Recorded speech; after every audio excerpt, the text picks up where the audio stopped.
Jadi pembahasan hari ini itu ngelanjutin yang kemarin. Kalau kemarin kita ngebahas soal masih sama SEO, terus kemudian ada US SEO juga. Nah, sekarang tuh baru kita ngebahas yang namanya SEO on page dan off page. Dari kemarin-kemarin kan sebenarnya dari aku sendiri sering nyebutin kan, kalau misalkan typically artikel SEO on page tuh kayak gini, kalau off page kayak gini. Nah, sekarang kita mau bahas bagaimana cara optimasi untuk artikel SEO yang on page dan off page itu sendiri.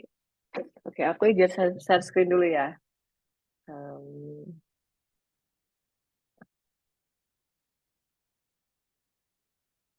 mhm. Udah kelihatan?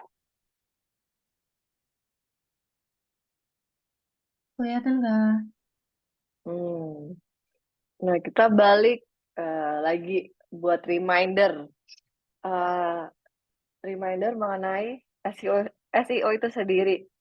Nah, SEO itu adalah sebuah proses untuk meningkatkan kinerja dan juga pengalaman sebuah website sehingga dapat memperoleh visibilitas yang lebih baik di mesin pencari atau search engine ya. Nah, kalau misalkan mau dikerucutkan lagi, SEO itu bisa kita sebut sebagai peringkat dalam hasil pencarian organik karena hasil pencarian Google itu dibagi menjadi dua bagian, yaitu hasil yang dari iklan, paid, atau organik ya. Ini contoh yang aku pernah share dulu. Kalau misalkan paid itu kita pakai yang namanya SEM gitu kan. Nah, kalau organik itu kita pakai yang SEO. Nah, sama seperti dengan namanya, kalau kita sebut paid berarti hasil website tersebut ada di peringkat teratas tuh karena dia melakukan iklan atau kita bisa bilang yang namanya Google Ads. Nah, ini tuh sistemnya emang beda banget sama yang namanya SEO secara organik gitu kan. Sementara SEO organik sendiri itu didapatkan berdasarkan dari maintenance quality juga dan bukan membayar dari per klik orang kayak apa namanya pay per click pada website kalian gitu loh.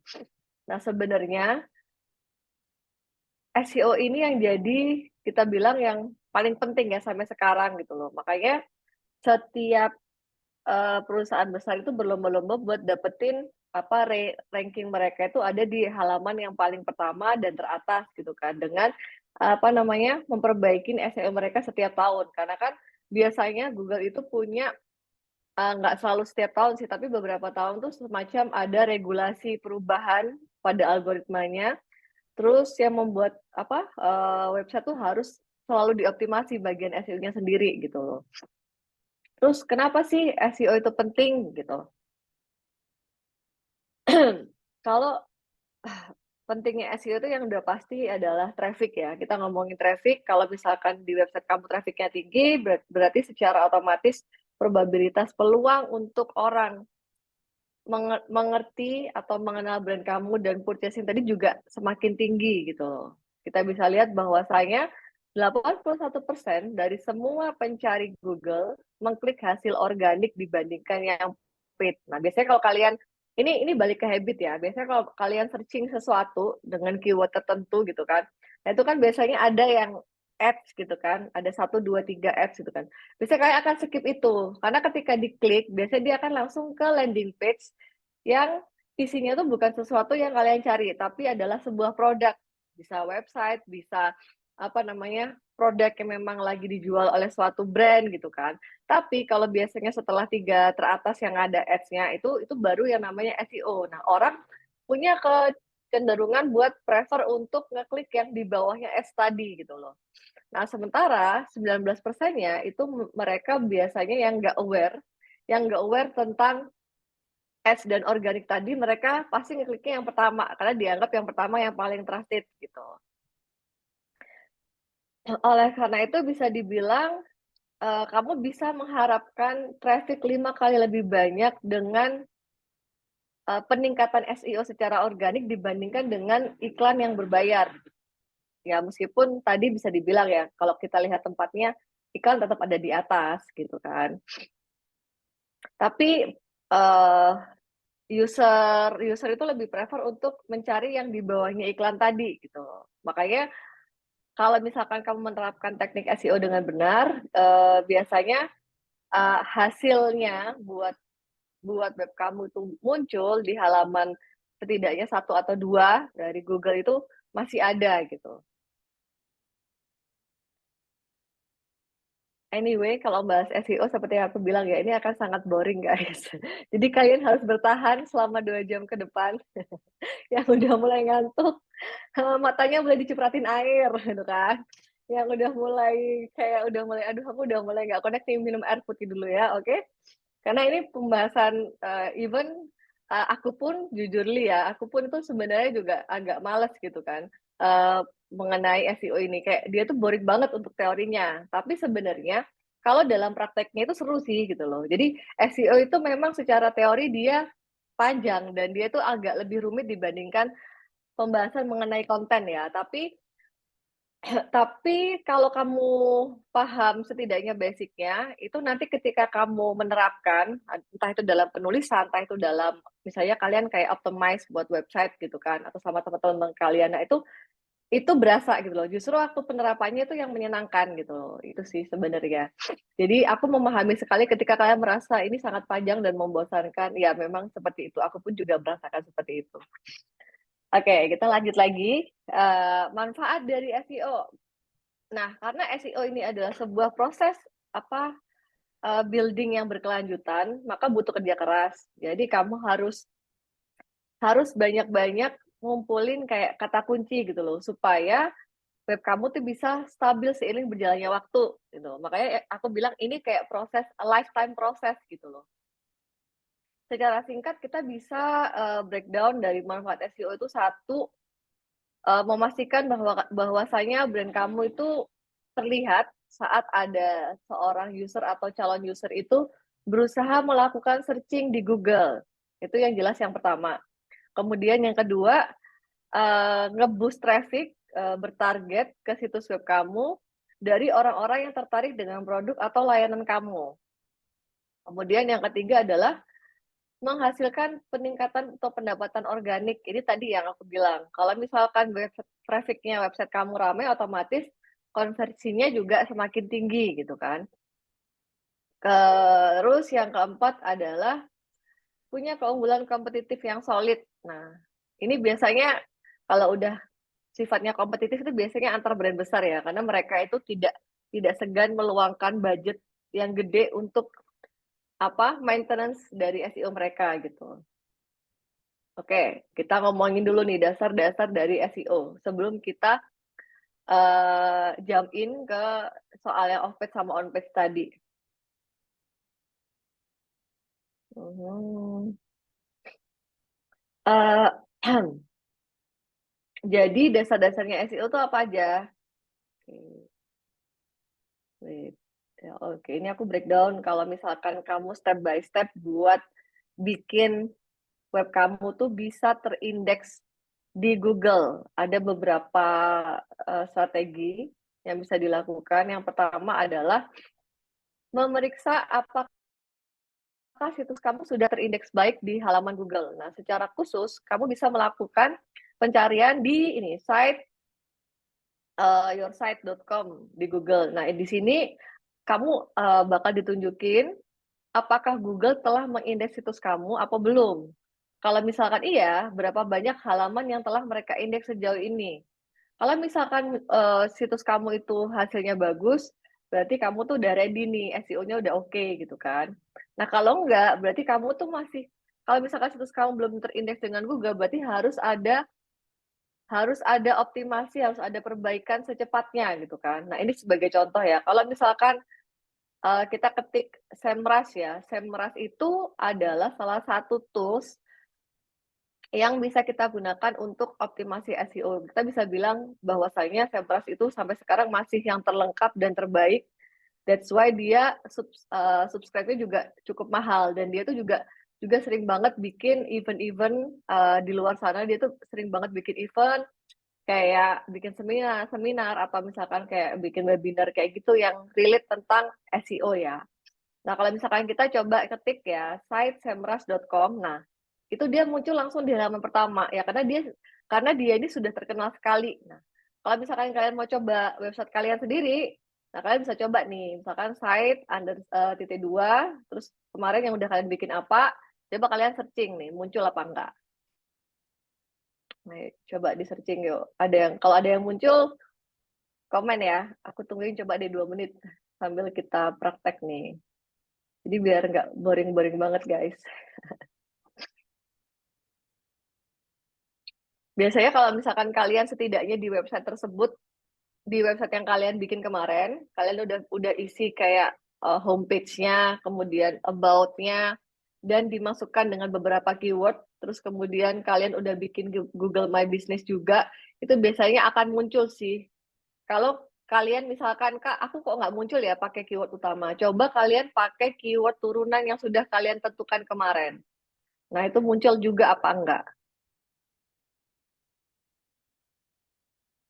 Nanti sambil di komen ya yang udah muncul punya siapa. Oke, kita lanjut ke 2. Hubungkan dengan Google Search Console. Nah, Search Console ini adalah tool gratis dari Google yang fungsinya sebagai penghubung antara kamu dan juga mesin pencari Google itu sendiri. Nah, di Google Search Console ini bisa ngapain aja gitu. Satu, dia bisa ngecek seberapa sering situs kamu muncul dalam pencarian. Nanti ada kayak traffic gini sih. Ada trafficnya kayak gini. Kemudian keyword mana yang keyword mana yang ada yang udah kamu pilih tuh rankingnya kayak gimana. Nah, itu ada juga nanti. Terus kemudian ada juga berapa banyak halaman dari situs website kamu yang sudah diindeks oleh Google. Dan terakhir adalah dia bisa kayak nge-tracking, terus nge-index, terus kemudian nge-render halaman kamu. Biasanya kalau misalkan kamu tuh pengen sukses sama SEO, memahami Google Search Console ini adalah hal yang wajib ya. Dan kebetulan ini pertemuan selanjutnya kita akan membahas mengenai Google Search Console. Terus optimasi yang ketiga, ada bikin yang namanya sitemap. Nah, Google dan juga mesin pencari lainnya menggunakan peta situs untuk menemukan semua halaman di situs kamu. Nah, ini membantu memastikan bahwasanya mereka bisa crawling dan indeks semua halaman yang penting di website kamu, gitu kan. Caranya bikin tuh ini ada ya. Cara bikin kayak sitemap itu tergantung dari WordPress atau Shopify ya, tergantung dari situs kamu. Kalau misalkan kamu pakai WordPress, nanti ada ini kayak relate sama Next ya, karena ini tetap ada di Google Search Console. Terus nanti kamu bisa mengirimkan sitemap ini ke Google melalui Search Console itu sendiri. Nah, terus ini yang gak kalah penting adalah yang selalu aku reminder kepada kalian, keyword research atau riset kata kunci. Nah, kalau misalkan kita mau belajar soal SEO basic ya, itu berarti kamu harus paham bagaimana cara melakukan riset keyword. Terus, nah caranya gimana? Kamu bisa lihat ini contohnya ya. Jadi kamu bisa menemukan keyword utama di situs kamu. Kemudian milih long tail keyword dan variasi kata kunci. Terus kemudian kamu bisa pilih 5-10 kata kunci pertama yang kamu masukkan. Terus kemudian dari 5-10 kata kunci tadi tuh kamu harus masukkan ke dalam artikel. Terus bikin artikel yang SEO friendly. Ini udah jelas, udah pasti kayak udah rumus wajib kalau yang namanya riset keywords ya. Nah, baru deh kita masuk ke SEO on page. Nah, SEO on page itu juga bisa dibilang sebagai SEO on site. Nah, di sini adalah sebuah proses untuk mengoptimalkan konten pada halaman website untuk mesin pencari dan juga untuk user. Nah, mesin pencari seperti Google tuh biasanya melihat konten pada halaman website kamu untuk memeriksa apakah halaman tersebut cocok dengan yang dicari oleh user. Itulah kenapa biasanya kita diminta untuk bikin yang artikel SEO friendly gitu kan. Dan juga si mesin pencari ini akan memutuskan bahwasanya halaman tersebut akan berguna bagi para pengguna yang mencari sesuai dengan keyword. Kemudian kalau misalkan relate, maka si Google nanti akan menampilkan website kamu di lebih banyak user lagi gitu loh. Karena kalau misalkan relate, oh berarti dia artikelnya bagus, oh berarti dia sesuai dengan yang dicari oleh user gitu. Karena gimana pun Google tuh suka kalau misalkan penggunanya, I mean website yang di building itu sesuai dengan apa yang dicari oleh penggunanya gitu loh. Nah, kita pahamin dulu nih bedanya SEO on page sama off page itu seperti apa. Oke, ini overall ya. Kalau misalkan SEO on page, dia itu mencakup segala hal yang bisa kamu lakukan di halaman website. Uh, atau secara internal ya. Jadi maksudnya kayak di dalam website kamu. Jadi kamu bisa ubek-ubek tuh yang namanya SEO-nya itu seperti apa optimasinya.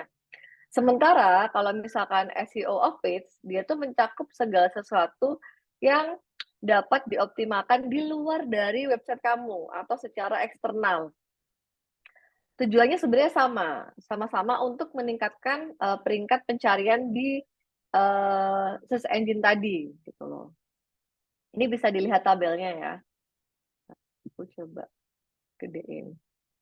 Kalau dia on page SEO, dia itu site content. Maksudnya biasanya kita dituntut untuk membuat konten yang bagus, artikel yang bagus, tapi tetap SEO friendly. Terus dia itu juga berdasarkan keyword, terus dia juga punya artikel sesuai dengan kaidah SEO, ada title tag-nya, ada meta description-nya, kemudian ada headers-nya yang H1, H2 yang seperti kemarin aku tunjukin, terus ada URL-nya. URL-nya ini biasanya kita setting sesuai dengan keyword yang kita gunakan. Kemudian ada internal link. Nah, internal link ini biasanya kita bisa bilang anchor text ya. Kalau misalkan kalian baca sebuah artikel, terus kemudian ada misalkan kayak 2 kata atau 3 kata yang dia itu ketika kita klik dia akan nyambung ke artikel lainnya yang relate. Nah, itu namanya internal link. Dan teks yang dikasih internal link tadi namanya adalah anchor text.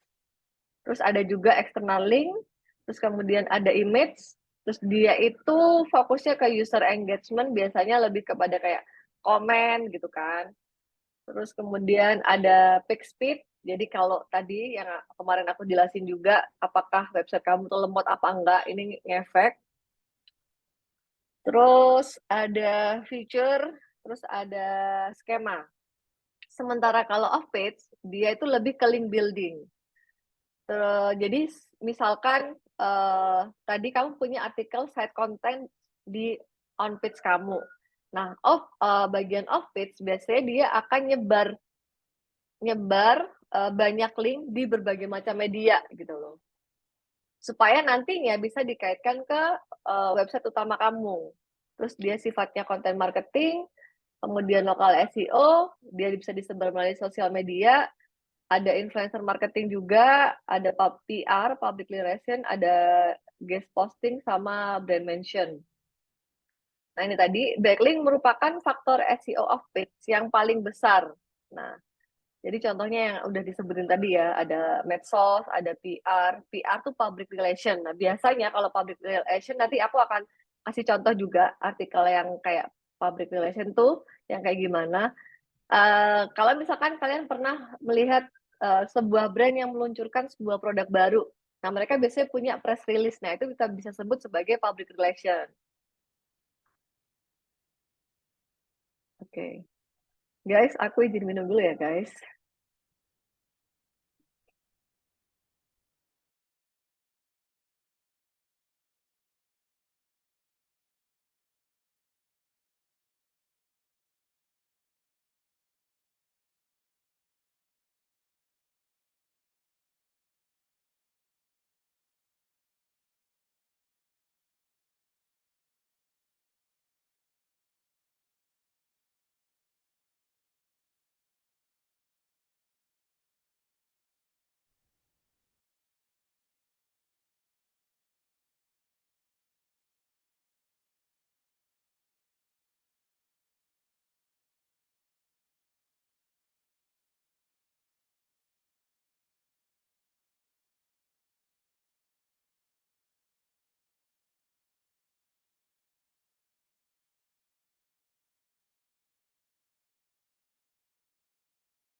Oke, kita bicara dulu mengapa SEO on page itu penting.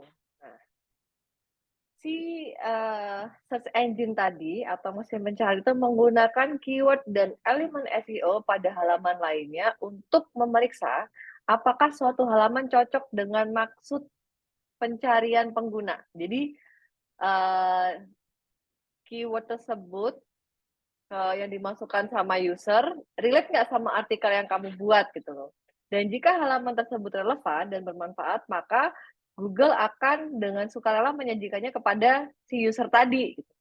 Dengan kata lain, Google memperhatikan sinyal SEO pada halaman saat memberi peringkat pada halaman tersebut gitu. Jadi kalau misalkan emang si website kamu itu relate dengan apa yang dicari oleh user, maka dia itu bakal menampilkan halaman kamu itu kayak nggak pelit gitu loh, di halaman-halaman depan gitu loh. Terus kemudian algoritma Google selalu berubah, tapi Google tetap mengutamakan pengalaman user untuk dia tuh buat rekomen fokusnya pada konten. Jadi istilahnya even dia tuh algoritmanya selalu berubah, dia tuh tetap ya kayaknya dia maunya yang user friendly dan sesuai dengan yang dicari oleh user itu sendiri. Jadi tetap yang dipentingkan adalah penggunanya. Ini sebenarnya konsepnya tidak jauh berbeda dengan sosial media. Itulah kenapa sosial media itu kan selalu mengutamakan konten kan, karena dia tidak ingin user-usernya itu keluar atau pergi dari platform mereka gitu. Artinya tadi ya, konten yang dibuat harus sesuai dengan kebutuhan user dan dianggap punya value yang lebih. Kalau misalkan kamu bisa bikin konten atau artikel yang sesuai dengan apa yang dicari oleh pembaca, maka artikel tersebut dianggap punya value yang lebih gitu loh. Oke, sekarang gimana sih Kak optimasi konten on page? Satu yang udah jelas adalah bikin konten yang berkualitas ya, karena dia itu adalah on page. Terus step by step-nya adalah dengan mencari keyword yang relevan, kemudian memasukkan topik yang relevan juga. Kamu bisa coba ini ya, beberapa tips berikut. Yang pertama adalah menggabungkan kata kunci secara alami ke dalam konten kamu. Jadi hindari memaksakan kata kunci yang nggak sesuai gitu loh. Ya aku bilang kemarin kan kayak terlalu maksa, jadi kalau orang ngebaca tuh nggak ngerasa flow gitu loh. Flow-nya kayak nggak dapet gitu. Kemudian pastikan konten kamu sesuai dengan maksud pencarian kata kunci target kamu sendiri gitu. Setiap keyword itu punya target user masing-masing dan jangan banyak orang beranggapan bahwa saya satu keyword hanya bisa untuk nulis satu artikel. Nah, itu tidak sebenarnya. Ada banyak sekali satu keyword itu bisa dipakai untuk berbagai macam artikel dengan berbagai macam sudut pandang. Nah, ini sih yang dimaksudkan Google tadi gitu loh. Jadi satu keyword itu bisa jadi di breakdown menjadi beberapa artikel dan biasanya satu tergantung dari long tail keyword yang kamu pilih juga gitu loh. Nah, konten yang kamu buat harus sepenuhnya menjawab pertanyaan dari user dan bermanfaat bagi mereka. Yang keempat, konten yang ditawarkan tuh harus unik dan belum ditulis oleh pesaing kamu, gitu kan. Terus yang nggak kalah penting adalah memasukkan elemen visual, itu penting ya. Kemudian ada yang kedua, menempatkan kata kunci secara strategis ya. Ini lebih nanti.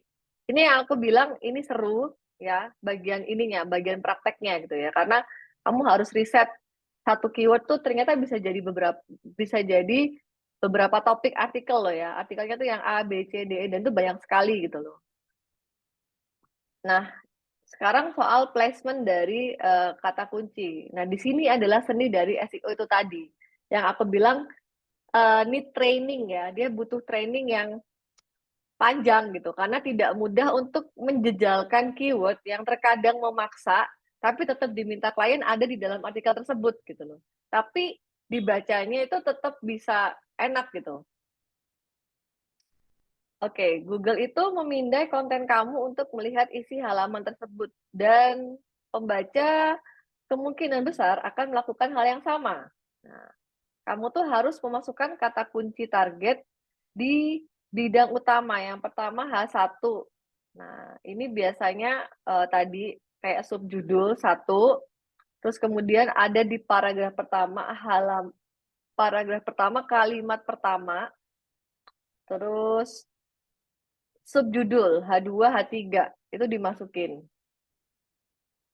Nah, ini kalau misalkan kamu masukin keyword di 3 poin ini aja, ini membantu Google mendapatkan konteks tentang topik halaman kamu, dan user juga bisa cepat mengetahui apakah page tersebut sesuai dan tidak dengan apa yang mereka cari gitu.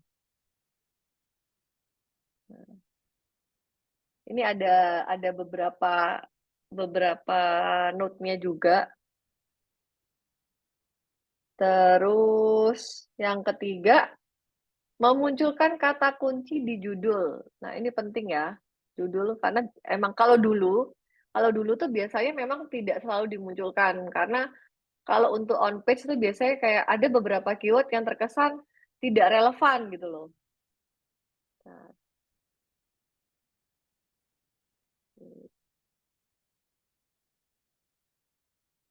guys ya. Kadang tuh nggak relevan dan dirasa nanti bisa merusak konten. Tapi sekarang hampir semua situs on page, kalau misalkan kalian apply ya, jadi kayak kontributor atau misalkan internship buat jadi content writer SEO gitu kan, pasti keyword diminta untuk dimunculkan di judul. Nah, judulnya kalau misalkan kalian nulis judul buat di website itu singkat, terus judulnya itu tidak lebih dari 60 karakter. Karena supaya Google tuh nggak motong gitu loh. Makanya kebanyakan tuh judulnya tuh sekarang pendek-pendek. Kalau dulu mungkin, kalau kalian ngerasain perbandingannya ya, dulu tuh kalau kalian baca media, itu biasanya judulnya tuh panjang-panjang gitu. Kayak apa, sekian artis yang menikah dengan misalkan menikah dengan keturunan Cindo misalkan kayak gitu kan. Nomor 5 yang paling lalala gitu kan. Nah, kalau sekarang tuh itu nggak relevan lagi. Kalau bisa tuh biasanya di 60 karakter gitu kan, atau maksimal di 70 gitu. Kemudian kamu harus menyertakan kata kunci yang ditargetkan supaya tadi ya, balik lagi, user tadi menemukan halaman kamu. Terus tadi bikin judul yang unik gitu ya. Even dia mungkin kayak impossible tuh dibikin judul yang unik, tapi kamu harus bikin sesuatu yang istilahnya tidak dimiliki oleh kompetitor tadi gitu. Sehingga ketika user itu tiba-tiba searching pakai keyword yang sesuai dengan artikel kalian tuh, harapannya adalah mereka lebih interest ke artikel kamu dibandingkan ke artikel yang di website lain gitu loh. Kemudian ada nulis meta deskripsi yang menarik. Nah, ini yang aku bilang kemarin, deskripsi meta adalah elemen HTML yang digunakan untuk mendeskripsikan konten halaman web kamu. Nah, biasanya muncul di SRIP di bawah judul halaman. Jadi kayak gini. Misalkan kamu ada judul, terus dia tuh ada semacam, kita bisa bilang kayak summary dari artikel kamu tuh apa. Nah, itu namanya meta deskripsi. Nah, meta deskripsi ini disuggest kalau sekarang itu panjangnya tidak lebih dari 160 karakter ya. Nah, di dalam meta deskripsi itu juga harus ada yang namanya keyword utama, atau bisa juga ditambahkan dengan long tail keyword. Nah, ini sih tujuannya sebenarnya dari meta deskripsi sendiri adalah untuk membantu nge-boost tadi. Kalau misalkan mereka searching sesuai dengan keyword, dia juga bisa muncul gitu loh. Kamu tuh ada probabilitasnya muncul di halaman pertama itu lebih tinggi juga. Nah, ini menggunakan judul dan subjudul. Nah, tag H1 dan judul berikutnya memungkinkan pengguna menelusuri halaman kamu dengan mudah dan mengizinkan Google untuk memahami hierarki dari halaman website kamu gitu. Kamu bisa menggunakan kata kunci dan juga variasi keyword dalam judul untuk menghadirkan lebih banyak konteks kepada Google tentang struktur dari halaman website kamu. Jadi kalau misalkan pakai H1 atau H2, ini tuh harapannya Google tuh indeksnya tuh kayak halaman kamu tuh lebih variasi, terus lebih bisa appealing gitu loh di mata pengguna, makanya akan lebih mudah untuk direkomendasikan. Optimalkan URL. Nah, kalau misalkan kayak gini kan kadang kalau kalian misalkan udah bikin postingan di website, entah itu di WordPress atau di website kalian, biasanya kan udah ada URL yang bawaannya gitu kan. Itu biasanya kayak gini. Nah, kalau misalkan kamu mau lebih optimize lagi, itu kenapa aku bilang masukkan URL-nya itu diganti dengan URL yang sifatnya dia keyword. Bisa 3 atau 4 kata. Nah, karena apa? Karena Google akan merekomendasikan pengguna dengan URL yang sederhana dan tidak terlihat samar atau mengintimidasi. Makanya kamu diminta untuk memasukkan dengan kata-kata yang relevan sesuai dengan isi atau konten artikel. Nah, ini yang ketujuh adalah menambahkan link atau tautan internal. Nah, hyperlink ini mengarah ke halaman berbeda di situs yang sama. Ya, tampilannya kayak gini ya. Biasanya ada dalam artikel, terus dia nanti ketika diklik itu dia akan ke artikel lainnya, tapi di website yang sama. Kenapa sih Kak hyperlink ini penting gitu ya? Karena dia bisa membantu search engine tuh crawling struktur dari situs kamu dan bagaimana halaman di web kamu itu bisa saling terhubung satu sama lain. Yang kedua adalah memungkinkan Google untuk menemukan dan menavigasi ke halaman yang baru. Nah, kalian biasanya ada suggestion gitu kan. Nah, itu sih harapannya Google bisa seperti itu gitu. Kemudian memberikan sinyal kepada Google bahwa halaman yang kamu tautkan tadi itu berharga gitu loh. Maksudnya itu berhubungan dengan keyword yang sedang dicari oleh si user tadi gitu. Dan yang terakhir, membantu pengguna untuk menavigasi situs website kamu. Jadi bikin mereka itu lebih lama stay. Kalau misalkan mereka lama stay, otomatis time watch-nya juga bertambah. Kalau time watch-nya bertambah, berarti website kamu tuh dianggap bagus oleh Google gitu. Itu sih sebenarnya relate-nya. Nah, yang kesembilan adalah gambar. Gambar tuh penting ya, karena orang zaman sekarang tuh malas banget buat baca kebanyakan. Coba yang males baca, raise hand dong. Yang lebih suka baca artikel pendek, terus ada gambarnya doang. Coba aku pengen tahu deh. Kalian tipikal yang suka baca artikel panjang, atau tipikal yang suka baca artikel summary-nya aja, tapi gambarnya banyak? Nah, aku tungguin ya. Aku pengen tahu alasannya kenapa. Boleh komen ya. Mhm. Coba. Monica bilang kalau summary aja Kak, tapi gambarnya banyak. Coba, Monica mana? Ayo komen dong. Monica, where are you, Monica? Ya, Kak. Iya. Kenapa kamu lebih suka yang artikelnya, maksudnya I mean yang dia tuh pendek, tapi gambarnya banyak? Karena yang pertama lebih menarik, karena ada visualnya gitu kan, Kak. Terus yang Mm-mm. kedua, kalau misalkan, artikelnya itu yang terlalu banyak teksnya gitu, jadi belum apa-apa udah pusing duluan gitu, Kak. Kalau ada gambarnya kayak lebih menarik gitu. Kadang bisa bisa ngerti langsung maksud dari artikelnya cuman ngelihat dari gambar-gambarnya. Oke, oke. Ya. Nah, ini yang terus kalau misalkan baca blog, kamu betah nggak? Atau kamu berarti aku tebak ya, kalau misalkan kamu tipikal orang visual, berarti kamu lebih prefer untuk watch video daripada baca baca blog. Iya nggak? Iya, betul, Kak.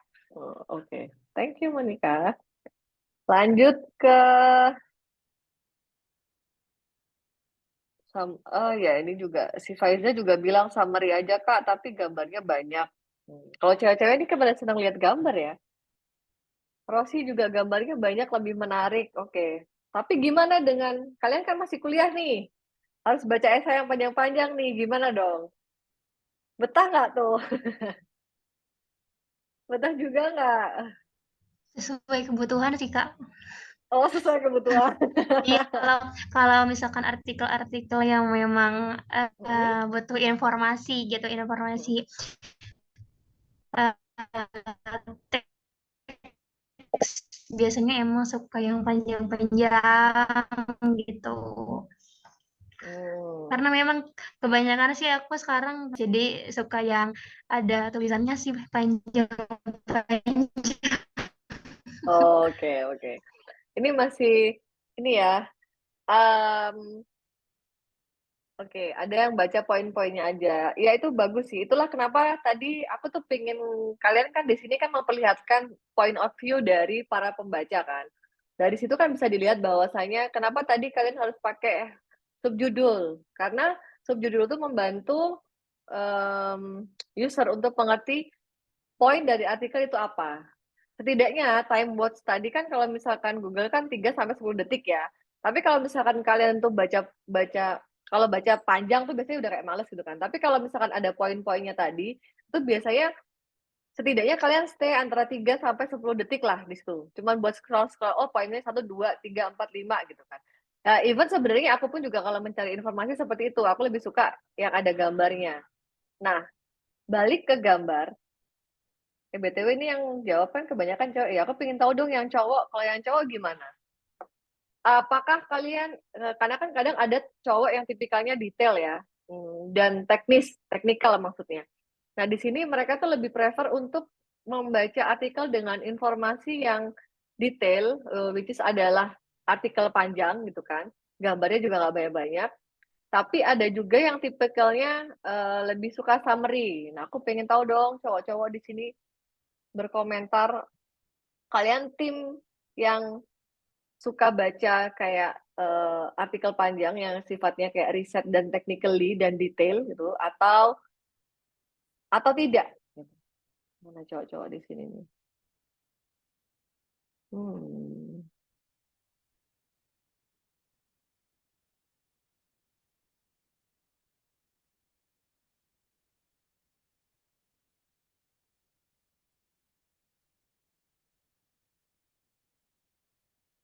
Coba kalau Andri gimana Andri? Iya, Kak. Andri lebih prefer baca yang teknis panjang kali lebar atau sama kayak teman-teman lain yang cuma baca poin-poinnya aja? Mungkin kalau saya lebih suka yang baca poin-poinnya aja, Kak. Alasannya?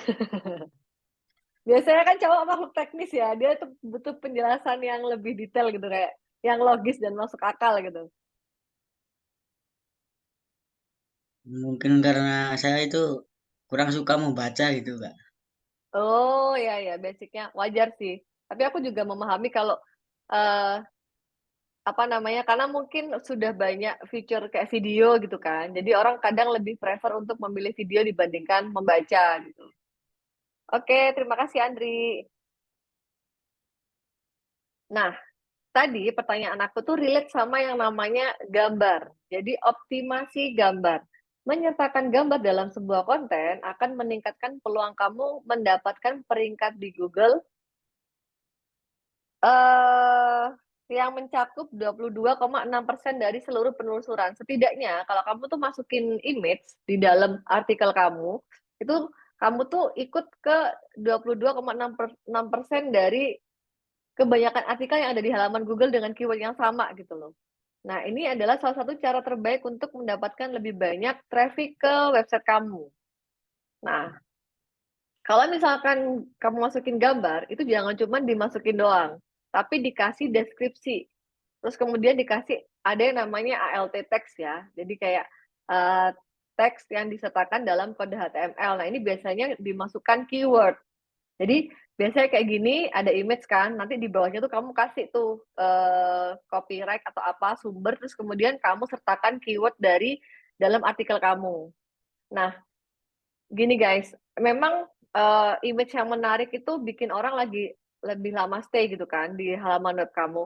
Tapi tidak semua orang yang penulis ya, itu punya sense ya untuk input ilustrasi apa sih yang disukain oleh pembaca. Nah, makanya biasanya itu tuh balik dari latihan. Kadang gini ya, misalnya kamu pernah nggak sih kebaca artikel gitu ya, udah mengharapkan, wah, apalagi kalau artikel traveling ya, kayak misalkan sekian tempat yang harus kamu kunjungi di KL misalkan. Kalian udah ngebayangkan nih, pengen tahu tuh kayak di sana tuh seperti apa gitu kan, crowd-nya seperti apa.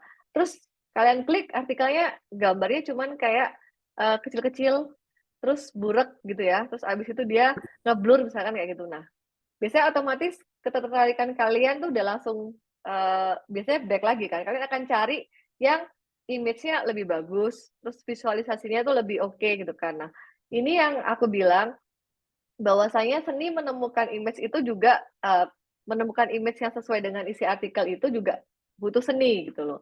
Dan takes time. Biasanya kalau nulis artikel-artikel SEO even itu on page ya, itu yang lama tuh kadang bukan nulisnya, cari gambarnya. Nah, biasanya nih kalau di dunia kerja nanti misalnya nih kalian tuh ada kayak content writer buat SEO on page misalkan kayak gitu. Kalian tuh akan dihitung gini, berdasarkan perkata, terus kemudian nanti ada biasanya pakai image apa enggak, udah include image atau belum.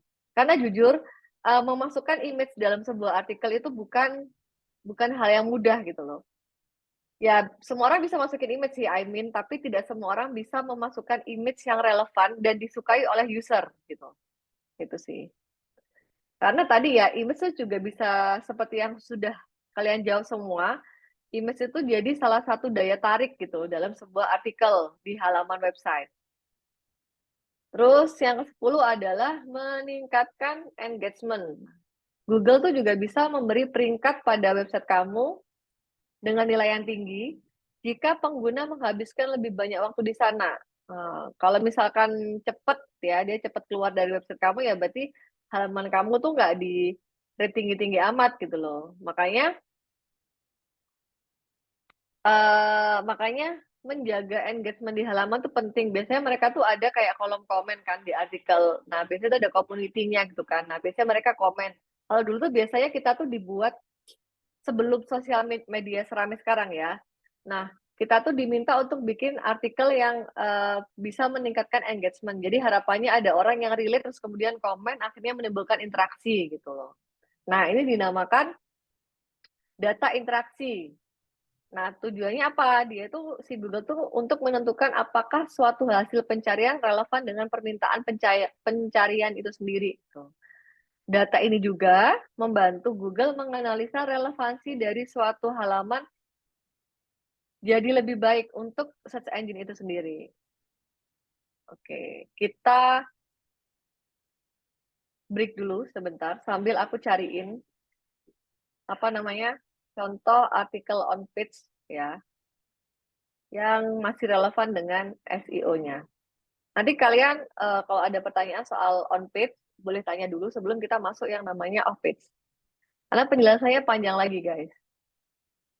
Oke, wait ya. Kalau ada yang mau ditanyain boleh. Aku sambil cari ini. Sebentar.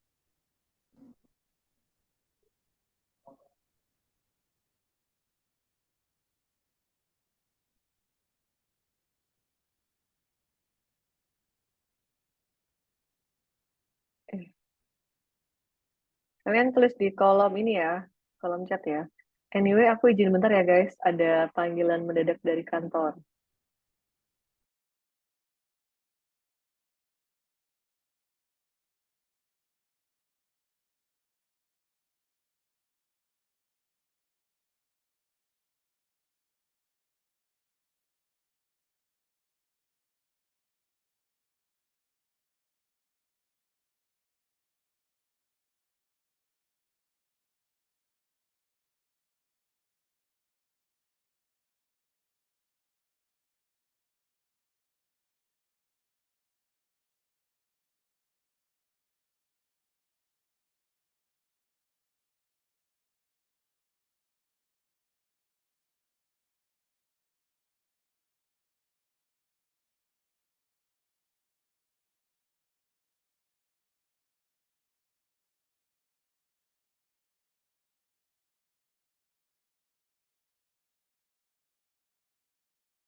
Ini nggak ada yang pengen ditanyain soal artikel on page. Nah, aku sambil cari-cari contohnya ya, biar kalian bisa lihat perbedaannya.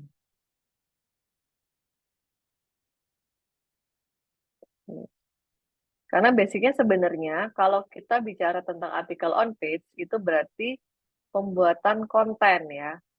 Pembuatan konten yang semenarik mungkin gitu. Nah,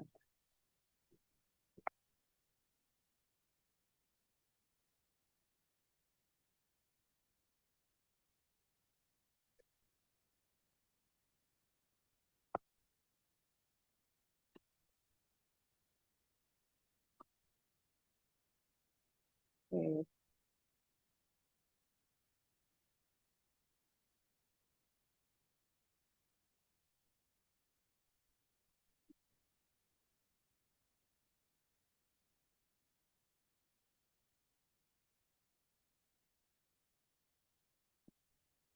Nah, aku sambil buka-buka contoh punya aku dulu ya.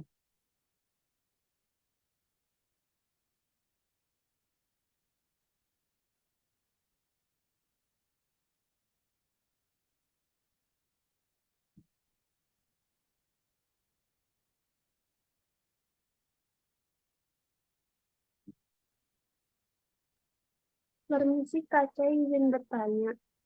Boleh. Kan tadi tuh sempat ngebahas soal kayak kita harus menampilkan gambar di artikel. Nah, supaya untuk menarik perhatian si calon pelanggan yang lihat si artikel itu kan. Nah, terus tadi itu kan Mm-mm. saya bilang kadang tuh yang paling lama itu bukan apa eh bukan nulis ya, ngetik artikelnya, melainkan nyari gambarnya.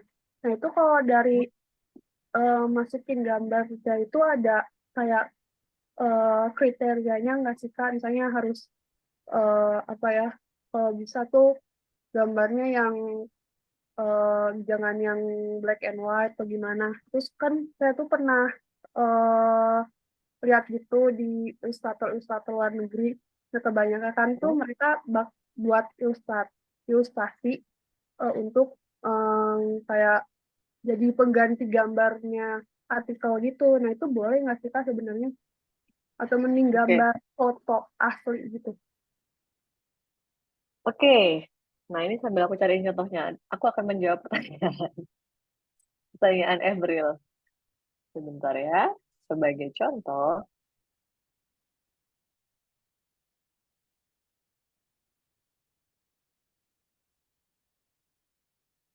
bentar ya. Kalian aku cariin contohnya.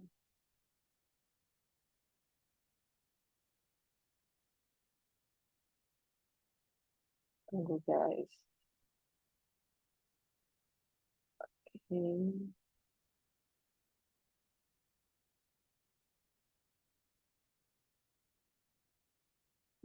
Ini contoh yang buat.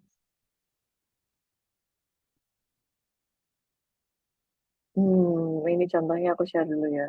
Wait, mana tadi, guys?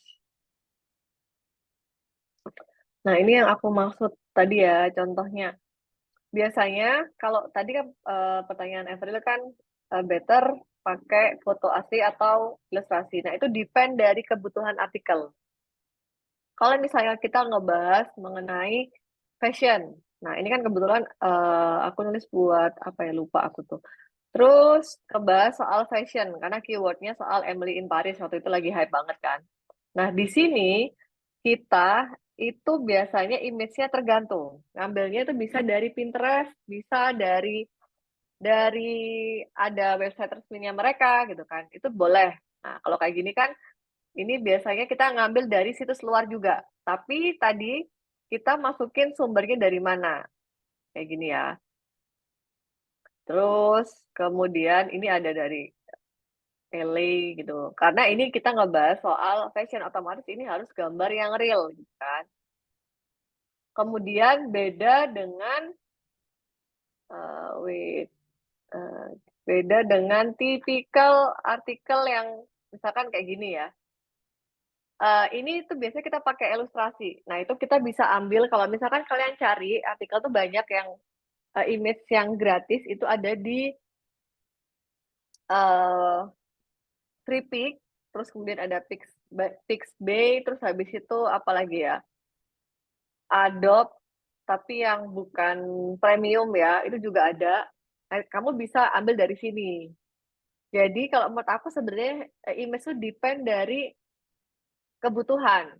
Tapi kalau misalkan kamu bicara tentang produk misalnya, kadang kan ada tuh kayak gini kan, kebetulan ini aku ngerjain punya L'Oreal, terus biasanya ada, nah kalau kayak gini ilustrasi ya jatuhnya kita ngomongnya. Nah kita biasanya ambilnya sama, dia yang gratisan tadi, kayak misalkan free pick atau apa, istilahnya tergantung dari klienmu sendiri juga. Beberapa klien tuh ada yang ngasih akses kayak Shutterstock ya, jadi beberapa brand yang besar, biasanya mereka kasih ada yang namanya mereka udah langganan Shutterstock, terus kemudian kita bisa ambil image di sana gitu, tinggal cantumkan linknya aja. Nah ini biasanya ngambil di Instagram juga bisa. Atau mereka udah nyediain foto foto produknya. Nah itu sih sebenarnya, jadi depend on artikelnya. Kalau misalkan artikel itu biasanya tentang kayak teknologi ya, atau apa gitu ya, yang kita tuh tidak mungkin mencantumkan kayak mana ini gambarnya, bingung juga kan gitu kan. Nah, itu biasanya pakai ilustrasi. Nah, beberapa website yang di luar itu memang mereka ada yang punya ilustrator sendiri. Jadi kayak website dia tuh kayak khas gitu loh. Udah tipikal image-nya seperti itu gitu loh. Kayak 99 Design punyanya di luar negeri itu dia ngebahas soal kayak desain grafis dan lain-lain. Nah, mereka tuh punya image yang khusus. Nah, biasanya image-image yang khusus kayak gini tuh biasanya mereka lock, nggak bisa mereka download gitu loh. Nanti formatnya jatuhnya dibuat format kayak webpage atau HTML kayak gitu. Jadi kita tuh nggak bisa ngedownload, kita nggak bisa nge-save, yang kita bisa lakukan hanya screenshot. Biasanya seperti itu sih. Jadi balik lagi tergantung dari, nah kayak gini ini kan otomatis biasanya covernya kita pilih yang tidak bisa dari tadi ya, bisa dari Shutterstock, bisa dari Freepik gitu. Tapi kalau misalkan di dalamnya, kalau dia ngebahas produk, kita ambil produknya. Nah, kalau related tentang produk, kita bisa ambil di sosial medianya juga gitu loh. Jadi nggak melulu tentang apakah itu ilustrasi atau bukan. Beda lagi sama tipikal artikel traveling gitu ya. Kalau misalkan kita bicara tentang artikel traveling itu kan banyak banget image yang harus dicantumkan ya di dalamnya gitu kan. Nah, artikel-artikel traveling itu biasanya kita bisa coba cek ya. Kita coba cek dulu di blognya, coba Traveloka ya.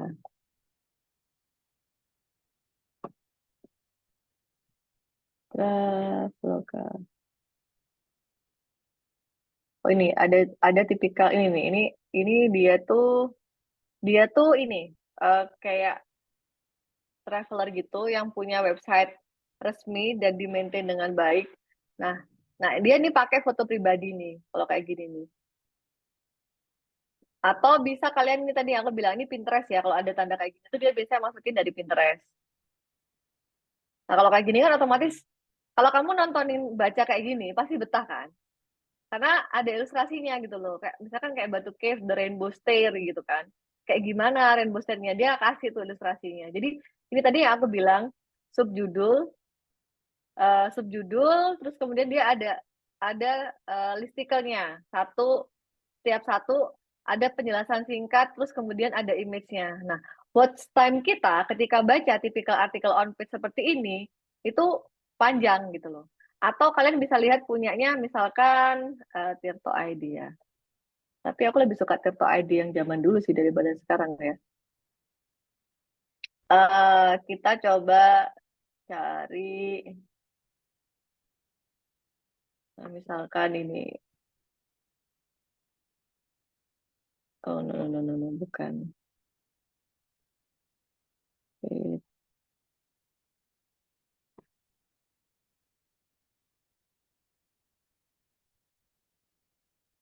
Misalkan kayak gini. Dia tuh biasanya kasih dibaca normal 3 menit. Ada watch time-nya. Nah kan panjang kayak gini kan. terus ada infografisnya. Nah, ini menarik sih. Kebetulan kalau aku suka sih baca-baca yang seperti ini.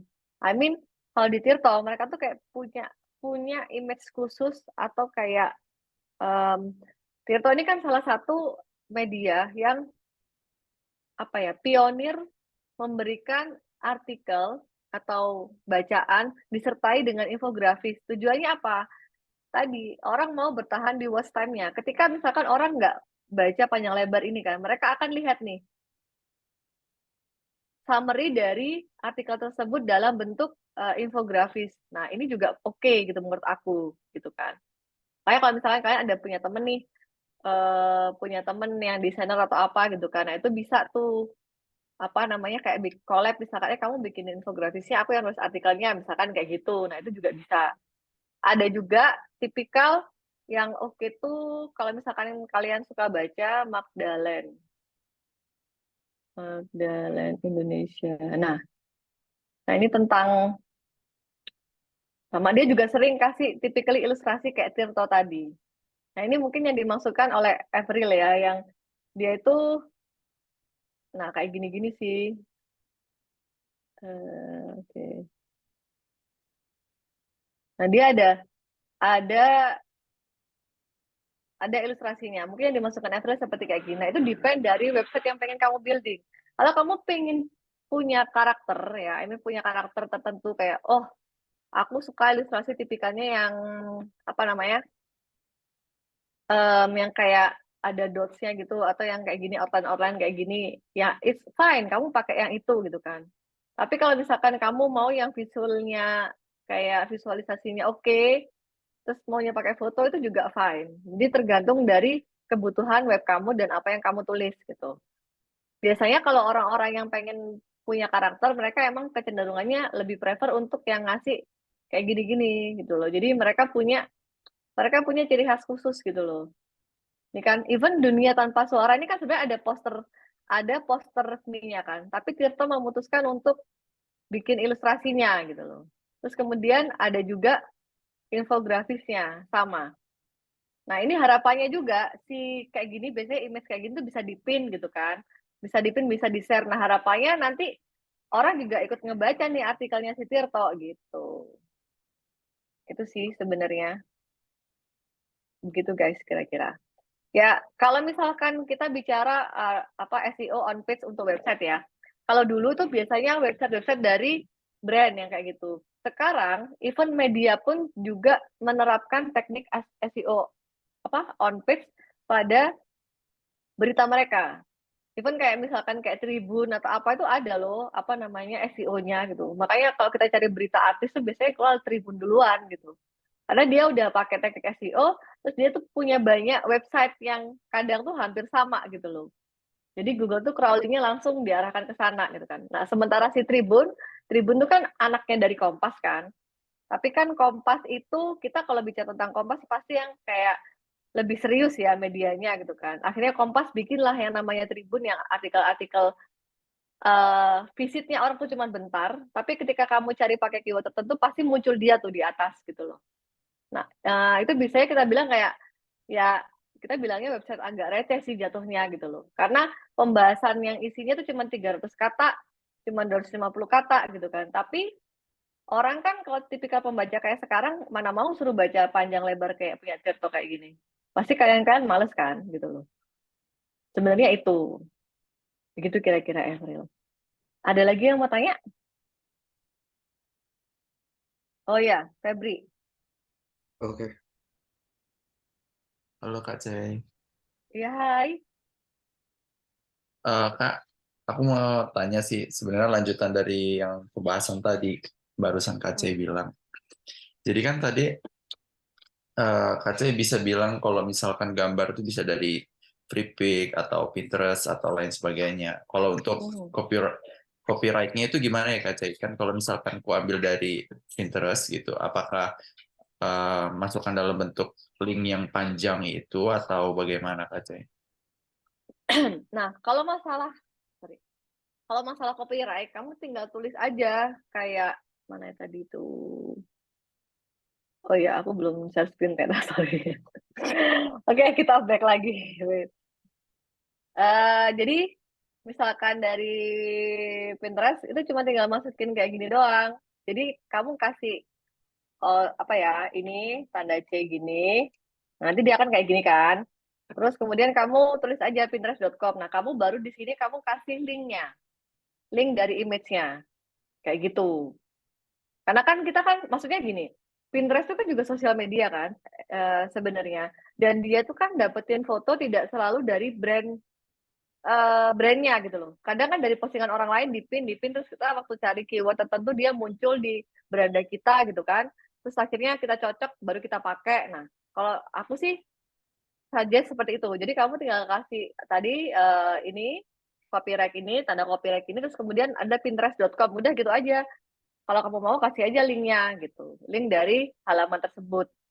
Itu udah aman sih. Biasanya yang tidak aman ya, aku sangat nge-warning kalian untuk menghindari ngambil di apa sih namanya? Flickr. Ya, karena aku dulu pernah kena issue dari seorang fotografer ya. Ini juga aku sharing pengalaman nih. Jadi waktu aku dulu ngerjain buat websitenya sebuah kampus namanya IDS Education. Nah, itu kan dia emang ngebahas murni tentang artikel-artikelnya kan pembahasannya mengenai tentang desain, terus kemudian website, fotografi, videografi, lalala gitu kan. Nah, image-image yang bagus itu bisa didapatkan melalui Flickr. Kalau sekarang udah banyak tuh, zaman dulu tuh belum terlalu banyak gitu kan. Nah, aku pakai tuh foto gitu kan. Padahal aku udah cantumkan tuh source-nya gitu kan. Tapi ternyata si fotografer ini keberatan kalau misalkan image-nya dipakai sebagai ilustrasi di artikel tersebut gitu loh. Terus kemudian dia minta saya kayak ya lu harus beli foto gue gitu kan intinya. Kamu harus beli nih foto aku kan mampus juga ya. Foto dari fotografer kan biasanya mahal tuh kan. Nah, alhasil sebagai conclusion-nya itu adalah jadi aku minta maaf, terus kemudian kita memutuskan untuk men-take down foto tersebut gitu. Makanya aku wanti-wanti kalian jangan ambil dari Flickr gitu kan. Karena gini, di Flickr tuh ada yang bisa di-download, ada yang tidak. Tapi mostly mereka tuh kayak punya copyright tersendiri gitu loh. Dan memang Flickr itu jadi salah satu tempat di mana fotografer tadi itu adalah menjual karya mereka gitu. Sama ini Shutterstock. Nah, Shutterstock itu kan sifatnya berbayar ya. Nah, biasanya memang ini guys Shutterstock. Aku kasih tunjuk nih kalian Shutterstock. Dia tuh punya banyak sekali stok foto dan video ya. Biasanya kalau kayak kapan lagi dulu aku jadi kapanlagi.com kan. Nah, itu kita udah langganan tuh setiap bulan Shutterstock. Karena per bulannya itu langganannya kalau nggak salah 2,5 juta atau 3 juta. Itu yang agak unlimited gitu loh. Bentar, guys. Nah, itu nanti kalian tuh ada banyak banget tuh foto-foto di sini tuh dari mulai yang kayak ilustrasi tadi, terus kemudian typically ada nih kontennya macam-macam ya, ada 3D, ada video juga. Nah, misalkan kayak nah dia tuh punya nih video-video yang biasanya juga dipakai oleh para ini ya sinematografi yang buat kayak footage mereka, tambahan-tambahan footage mereka. Ini contohnya ya, aku contohin. Ini emang dia lengkap banget, tapi dia biasanya korporat gede yang pakai kayak gitu. Nah, mereka biasanya kalau misalkan ada gini, kalau misalkan kamu mau ambil di Shutterstock nih, kamu cobain aja free trialnya. Paling cuma bisa download tuh sehari 5 kalau nggak salah. Tapi itu resolusi yang kecil. Karena kan mereka punya beberapa resolusi tuh. Jadi resolusinya kecil, nggak bisa yang HD atau full HD kayak gitu. Oke, kayak gitu sih. Tapi kalau cuma ngambil dari misalkan Instagram, Pinterest, atau misalnya platform sharing, itu nggak apa-apa. Cuman cantumin aja nama websitenya doang. Terus kalau misalkan kamu mau, kasih linknya aja. Itu. Gitu sih, Febri. Ada Oh iya lagi Kak kah Cey, yang... oh iya, Gimana? itu kan tadi Kak Cey contohin kalau misalkan sumbernya itu kita buat dalam bentuk caption di image-nya kan. Kalau misalkan image itu kita kita tautkan untuk linknya gitu, bisa nggak sih Kak Cey tanpa caption gitu? Apa wajib kita bikin caption? Gini, sebenarnya caption itu adalah fungsinya tadi. Kita kasih itu bentuk dari penghargaan kita terhadap copyright gitu loh maksudnya. Sama menghindari tadi kita di SEO tadi loh maksudnya. Setidaknya kita udah menyantumkan itu punya siapa gitu kan. Nah, caption tadi itu biasanya disertai dengan keyword. Nah, keyword tadi itu tujuannya apa? Grabbing bisa bikin web kalian tuh di crawling oleh Google ketika ada orang atau ada user mencari dengan keyword tertentu gitu loh. Itu sih sebenarnya fungsi dari caption pada image di dalam artikel. Gitu guys. Nanti itu apa namanya? Kalau misalkan ngasih linknya doang, ya kan kita nggak tahu ya. Orang kalau paham itu biasanya akan diklik ya, oh ke halaman tersebut. Tapi beberapa pemilik research-nya tadi ada yang ngerasa kayak lu udah bilang gambar gue nih bilang gitu kan, kok nggak cantumin sumbernya. Nah kadang kayak gitu, ada seperti itu sih begitu. Jadi caption plus keyword itu adalah juga bagian dari optimasi SEO tadi gitu loh guys, untuk on page pada website kalian gitu. Ada lagi? Oke, Kak C mau tanya ini. Sebenarnya mau mastiin Boleh. lagi. SEO friendly Mhm. tuh yang dijelasin ini kan Kak C? Betul. SEO friendly itu Oh, yang dari tadi aku gacor tadi guys, itu adalah SEO friendly. oh ya maksudnya. Yang karena nanti mungkin ya nanti ini kan aku bagi ke kalian tuh, kalian akan lihat tadi kan aku udah nunjukin tuh kayak misalkan harus di mana keywordnya gitu kan. Nah itu kalian bisa apply gitu loh. Dan sekian banyak metode tadi itu memang harus diterapkan di dalam artikel gitu loh.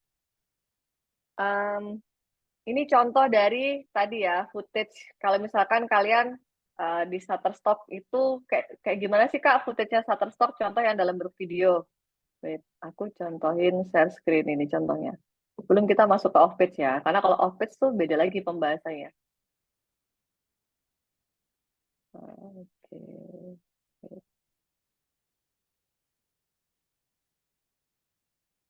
Nah ini contoh footage yang ngambil di Shutterstock. Bagian ini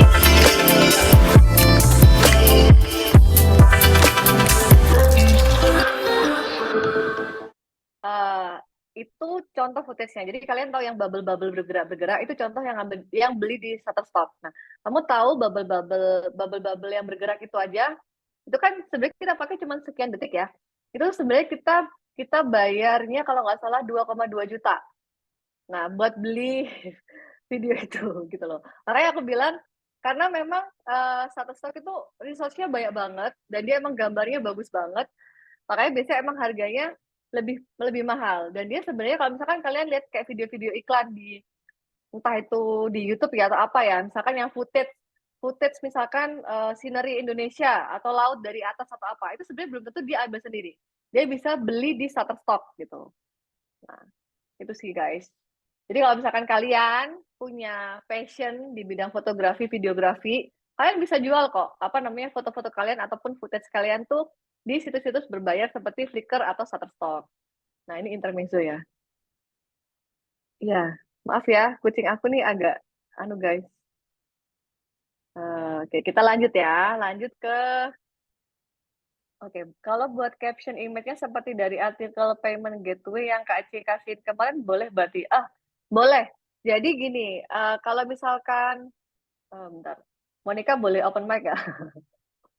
Payment gateway yang mana ya? Ya, Kak.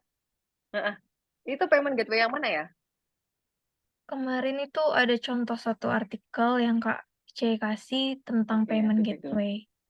Di situ saya lihat image-nya di bawahnya udah ada caption-nya sih. Oh, iya. Bisa juga sih. Bentar. Oh, iya. Aku tahu. Yang di iCloud ya, itu kayak gitu. Ya. Jadi maksudnya kalian kan udah riset keyword kan? Nah, keyword itu kalian masukin ke dalam image tadi, caption image tadi. Jadi kalian kasih tandasi tadi yang aku bilang dalam kurung si, terus kemudian sumbernya, kemudian kamu bisa kasih strip, kasih keywordnya, atau langsung aja dikasih apa namanya judul keywordnya sama resource-nya, kayak gitu. Itu yang aku bilang tadi, optimasi dari image, optimasi SEO pada image juga.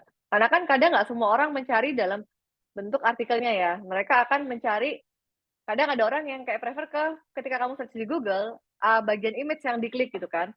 Terus image-nya yang diklik baru nanti masuk ke artikelnya. Nah, ada yang seperti itu. Itulah kenapa aku tadi saranin kalian masukkan tetap caption dengan keyword di bagian image, di bawahnya image tadi. Begitu kira-kira. Ada lagi yang mau tanya?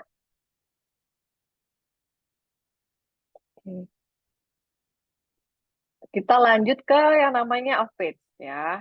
Off page. Nah, beda dengan on page yang dia itu ada di dalam website kalian yang bisa kalian atur sendiri kayak gimana gitu ya. Off page itu mengacu kepada taktik SEO yang diterapkan di luar dari situs website kamu.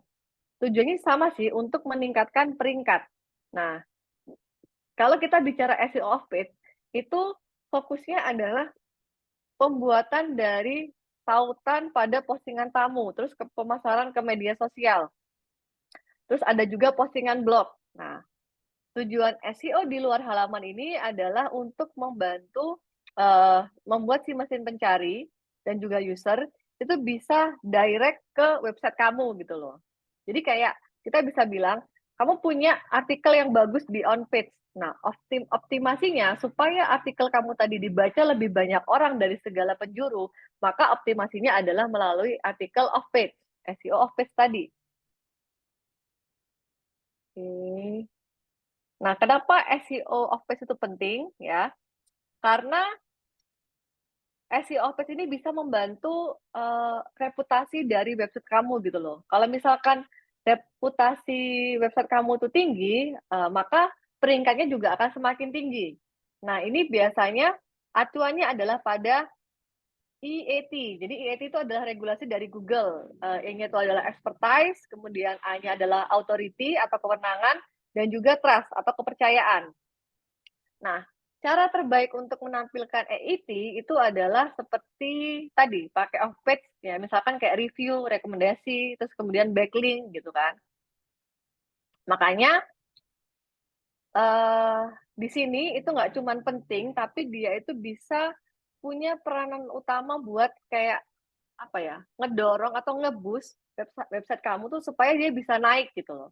Nah, contoh yang aku share kemarin kayak misalkan si tiket.com yang kayak dari ada train, ada flight. Nah, itu adalah contoh dari artikel off page. Itu kalau kamu ketik, dia tidak selalu muncul di halaman depan, tapi dia akan memunculkan halamannya tiket.com gitu loh. Nah, ketika kamu cari, biasanya rute, baru dia muncul di bawahnya gitu loh, penjelasan di bawahnya. Nah, itu adalah contoh off page-nya. Terus gimana cara teknik SEO dari off page itu sendiri? Nah, setiap aku geser nih. Ada 5 taktik yang berbeda buat optimasi off page yang bisa kamu pakai gitu kan. Nah, yang pertama adalah bikin link. Nah, itu ya tadi ya, linknya itu adalah dari luar website ke website kamu. Terus ada content marketing, terus ada GMB ya yang kemarin udah kalian bikin, ada review, terus kemudian event. Nah, event ini biasanya nanti bentuknya bisa juga dalam bentuk press release. Nah, nanti aku kasih contoh juga tuh. Terus, apa aja sih faktor utama yang harus kamu pertimbangkan ketika bikin link? Yang pertama ya, otoritas. Ya. Otoritas itu adalah ukuran dari kualitas sebuah website atau halaman web. Nah, secara keseluruhan. Nah, ini didasarkan pada beberapa backlink yang berkualitas tinggi yang dimilikinya. Nah, biasanya gini, website yang punya otoritas tinggi itu contohnya adalah OTA ya. OTA itu jelas otoritasnya tinggi karena dia punya banyak backlink ke berbagai website yang juga punya otoritas tinggi. Karena kan misalnya nih mereka ada event apa gitu kan. Mereka biasanya akan bikin artikel-artikel yang relate dengan event mereka, kemudian disebar di berbagai media besar gitu. Misalnya nih kalau misalkan si Traveloka, dia akan nge-share ke website-website yang berhubungan dengan traveling, atau misal nih kayak ke Detik Travel, terus kemudian Kompas Travel. Nah, itu banyak gitu loh. Jadi sudah dia website otoritasnya tinggi, Terus kemudian dia nyebar backlink-nya ke website-website juga yang punya otoritasnya juga tinggi juga gitu loh. Makanya ketika pencarian dengan keyword tertentu yang berhubungan dengan pariwisata atau mungkin hotel atau mungkin pesawat, nah Traveloka tuh selalu berada di halaman terdepan dan posisi teratas gitu loh. Kemudian domain yang unik gitu kan. Jumlah domain yang terpisah atau domain rujukan itu bisa mengarahkan ke situs kamu gitu kan. Kalau misalkan ada nih studinya dari Backlinko, dia menunjukkan korelasi yang jelas antara domain rujukan dan juga peringkat yang lebih tinggi. Kalau misalkan domain rujukannya itu banyak dan relevan, maka bisa bikin web kamu juga naik juga gitu loh peringkatnya. Kemudian ada yang namanya content marketing. Nah, ini juga mempengaruhi ya, dan secara efektif bisa mendapatkan perhatian media, terus bisa menampilkan tadi ya, EAT tadi. Terus di mana beberapa salurannya tadi buat content marketing itu ada yang namanya PR ya, public relation. Nah, itu kayak misalkan nih setiap brand-brand baru yang kadang launching produk yang aku bilang, dia biasanya akan mengeluarkan press release gitu. Terus ada media sosial. Jadi kita ngepromoin campaign ataupun produk melalui sosial media yang nanti diarahkan ke link halaman website kita. Terus ada marketing influencer. Nah, marketing influencer ini bukan hanya sosial media aja ya, tapi bisa blogger. Nah, beberapa blogger yang menceritakan kayak nge-review gitu loh.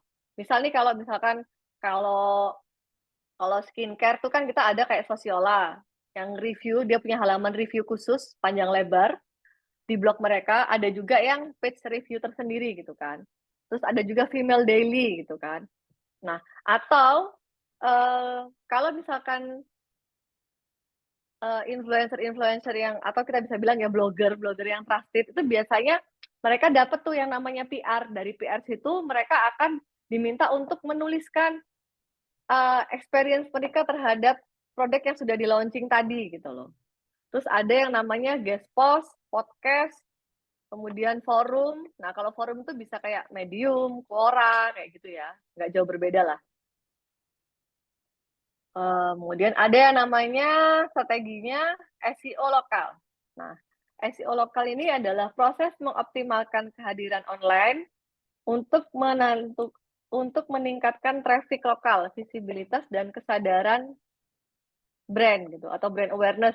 Nah, ini tuh kayak disiplin SEO tersendiri gitu loh. Nah, beberapa elemen dari SEO lokal tuh seperti Google Profile Business atau Google Businessku. Terus kemudian ada kayak GMB kemarin juga bisa. Nah, ini ada review. Ya, seperti yang aku bilang tadi. Nah, review itu bisa ngebantu meningkatkan EAT dari situs kamu gitu loh. Karena kan istilahnya ada orang yang mereview sebuah produk atau sebuah brand dari milik kamu gitu kan.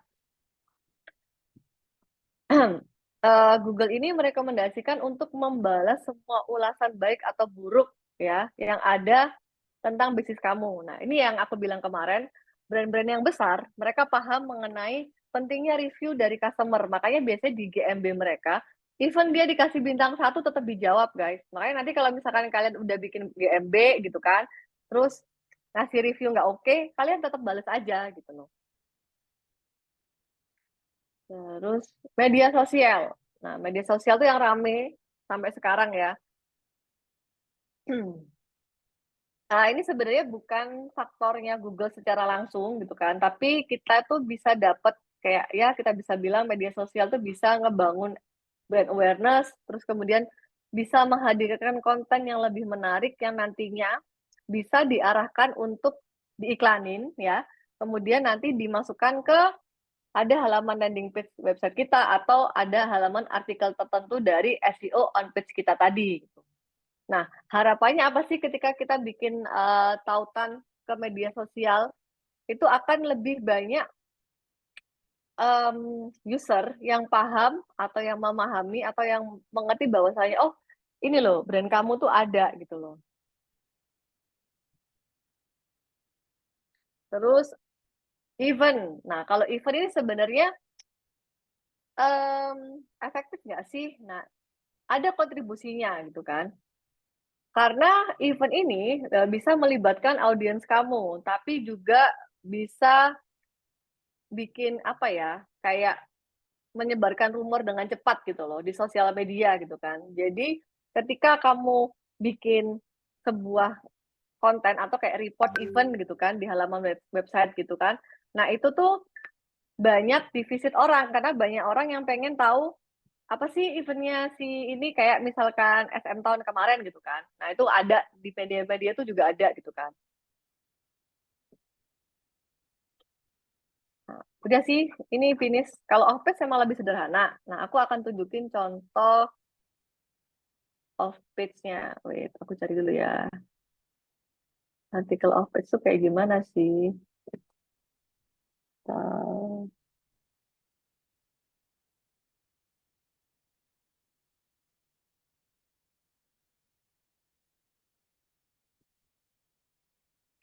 Ini dia contoh artikel off-page. Nah, ini Samsung tuh kalau nggak salah pertengahan tahun kemarin itu kan dia meluncurkan kulkas yang namanya Bespoke ya. Nah, kalau nggak salah itu yang jadi apa namanya, bukan BA ya. Ada si Darius, ada si Maudy Ayunda, terus apa lagi ya? Pokoknya yang iklan campaign-nya itu si mereka gitulah. Nah, Samsung itu punya satu, uh, bentar ya, apakah ini? Coba aku cek dulu.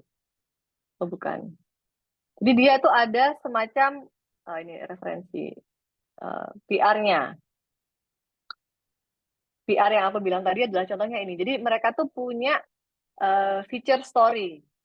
Dia tuh menjelaskan apa sih Samsung Bespoke itu. Nah, dari pihak Samsungnya tuh merilis yang namanya press release tentang produk ini. Nah, ini ada panjang lebar gitu kan. Terus kemudian ini biasanya di ini di kalangan media itu biasanya di post di media-media besar gitu kan. Nah, untuk membantu dan juga membantu si Bespoke ini biar orang tuh tahu Bespoke tuh apa gitu loh ya. Itu kita bikin yang namanya artikel off page-nya. Nah, off page-nya contohnya ini ya.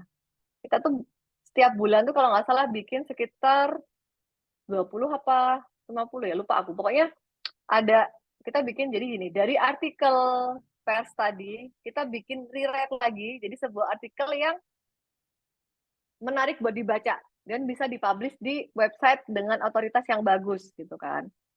Nah, kita rewrite tadi.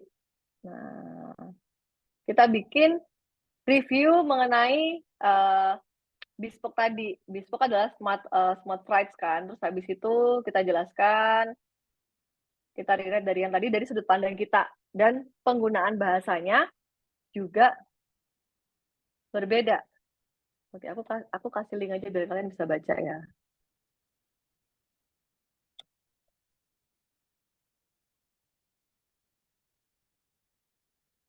Oke, viewer ya. Udah, aku udah kirim di chat. Nah, kalian bisa baca contohnya ini. Biasanya kayak gini kita tuh dapat satu contoh artikel utama. Terus kita tuh disuruh bikin 15 sampai 20 artikel untuk tadi backlink-nya dia dari satu artikel utama tadi. Jadi ibaratnya kita diminta rewrite dengan berbagai macam gaya. Bisa gaya yang casual, gaya yang formal, gaya yang anak muda. Tapi intinya tuh sama. Dan ada keywordnya juga yang harus dimasukkan. Ada meta deskripsi, ada meta title-nya juga. Tuh. Nah, ini juga ada nih yang kedua.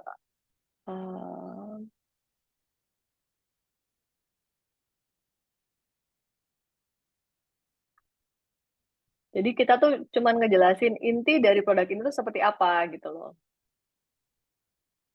Oke, aku share lagi ya contohnya.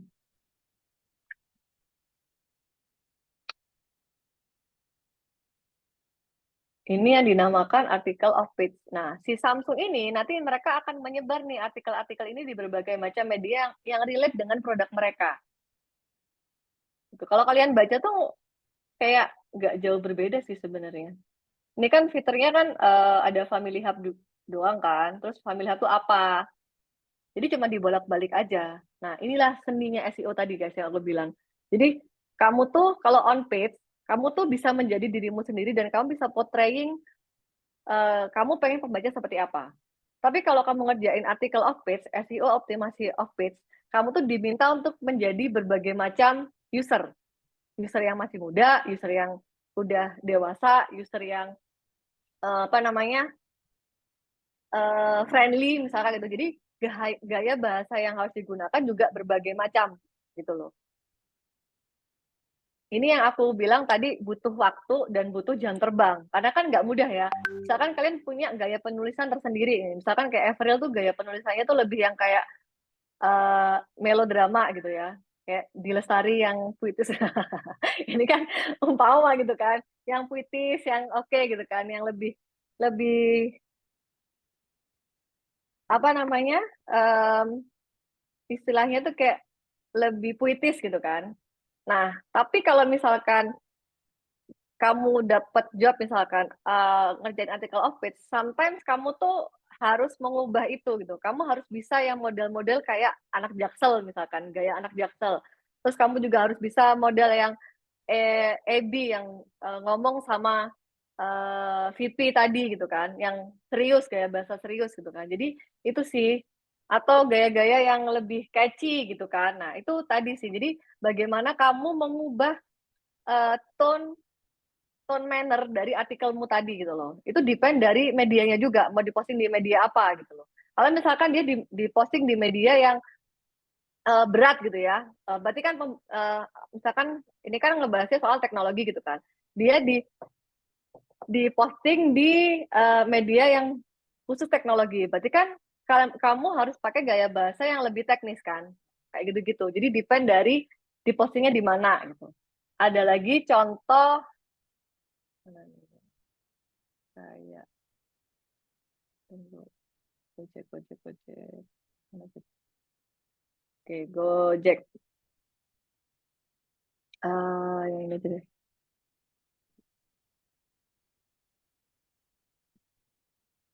Oke, jadi dia tuh mereka tuh biasanya punya format gini. Nah, satu keyword, ini aku bilang anchor tag ya. Di anchor tag nanti, dia keywordnya kan pay letter. Kita diminta untuk memasukkan link dari ini, URL targetnya tadi. Terus, atau juga di anchor tag 2 ini juga bisa. Tipikal artikelnya, contohnya,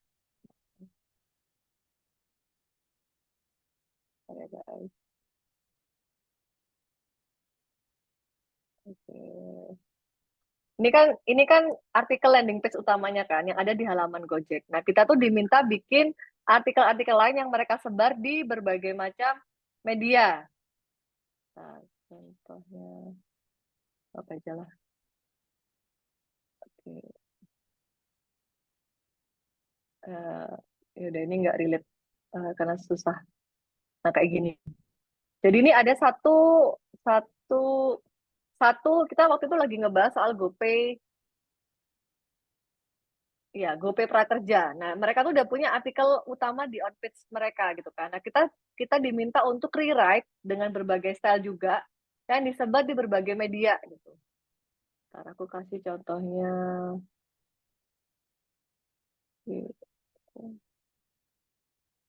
Aku share di contohnya nih. Ini cuman kayak ngebolak-balik. Jatuhnya mah cuma ngebolak-balik. Itu aja sih. Nah, guys. Kalau kalian baca mungkin ini kayak intinya sama, tapi kayak dibolak-balik aja. Ada yang di atas, ada yang di bawah, ada yang dimasukkan, ada yang dikeluarkan, gaya bahasanya ada yang pakai Anda, ada yang pakai kamu, gitu. Ada yang pakai guys, ada yang apa. Nah, seperti itu, kurang lebih off page tuh kayak gitu sih. Kebanyakan tuh mereka itu kita dikasih satu artikel contoh, kemudian kita diminta untuk rewrite sebanyak-banyaknya dengan keyword yang ada. Nah, keywordnya itu biasanya udah macam-macam, mereka udah nentuin, terus nanti itu yang digunakan dan disebar di berbagai media. Dan kebetulan ya, keyword itu adalah salah satu klien yang agak bawel banget gitu ya. Gojek ini, Gojek ini adalah salah satu klien yang agak bawel banget. Jadi mereka tuh biasanya sangat strict terhadap peletakan keyword. Kalau kebanyakan pasti suruh ngurangin. Terus kemudian kalau nggak ada di judul pasti disuruh nambahin. Terus kemudian kalau nggak ada di apa namanya di kalimat pertama atau di kalimat terakhir, pokoknya nggak sesuai dengan kaidah SEO, biasanya suruh ngerombak sama dia. Gitu kira-kira. Nah, ini sih contoh-contohnya typically article of page. Adakah yang ingin bertanya? Oke, aku mau nanya deh, Oke. Boleh. Siapa nih? Amar. Ya, aku masih kurang, maksudnya misalkan kita buat artikel, buat off page nih. Nah, maksudnya mungkin tadi Kate ngejelasin kayak sebenarnya bedanya nggak terlalu jauh gitu. Cuman di on page ini perbedaan, maksudnya biar gampang dipahaminya gitu. Itu perbedaan paling ini tuh apa gitu? Karena tadi udah coba dengerin dan ini kayak masih kurang nangkep gitu. Apa ya kira-kira bedanya gitu? Apa kalau artikel on page itu artikel off page yang kita taruh di website-website lain dan bahasanya agak diubah-ubah sedikit atau kayak gimana gitu. Soalnya takut salah paham juga sih. Oke, jadi gini. Sebentar, aku cari. Oke, buat gampangnya, simpelnya adalah artikel on page itu adalah satu artikel dengan kualitas yang bagus ya, plus SEO friendly, yang muncul di halaman website utama. Jadi ini tadi ini GoPay Letter ya. Ini adalah artikel on page ya. Kemudian ketika misalkan kamu cari kita searching nih pakai pakai kata keyword GoPay Letter.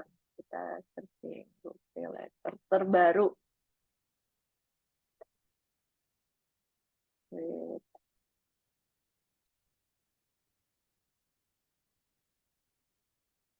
Oke. Nah, kayak gini nih. Informasi terbaru GoPay Letter buatmu semakin mudah. Nah, ini namanya adalah off page. Dia muncul di halaman website lain. Jadi, produknya adalah GoPay Letter, tapi dia munculnya di sini. Terus biasanya juga ada nanti dia itu ada intinya gini. Kalau misalkan produk itu tadi ya, contohnya kayak Samsung kan. Samsung, oke kita cek dulu deh Samsung. Samsung bespoke. Oke. Nah, ini nih. Nah, dia tuh off page, berarti dia tuh munculnya di officialnya Samsung sendiri. Misalnya di webnya Samsung. Nah, ini kan. Sebenarnya ini kan juga termasuk artikel kan.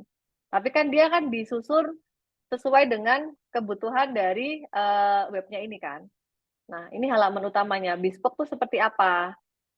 Nah, tapi kalau kamu mencari keyword misalkan Samsung Bespoke, nah itu biasanya ada di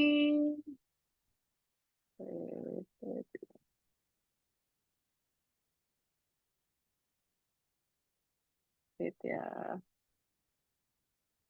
Nah, kayak gini nih.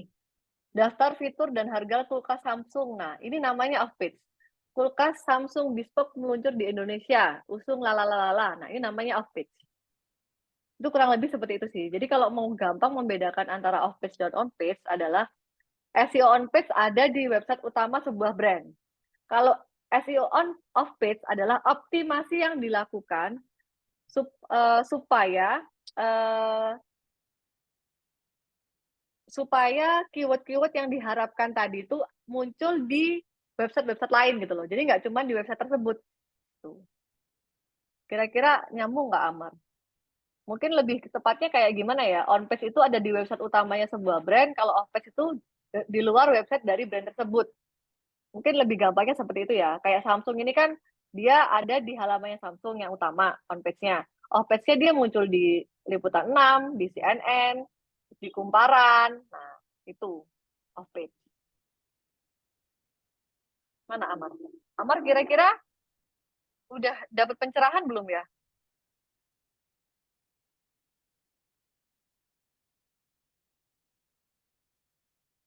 Oke, Amarnya tidak muncul. Oke, kita lanjut ya. Putri, berarti secara gampangnya perbedaannya kalau on-page sifatnya lebih umum dengan pembahasan yang bebas, kalau off-page sifatnya lebih ke produk dan pembahasannya terkait kah? Jadi gini, kalau on-page itu sifatnya itu dia sesuai dengan website kamu sendiri. Misalnya kayak punya Febri ya. Febri itu kan kemarin produknya clothing kan.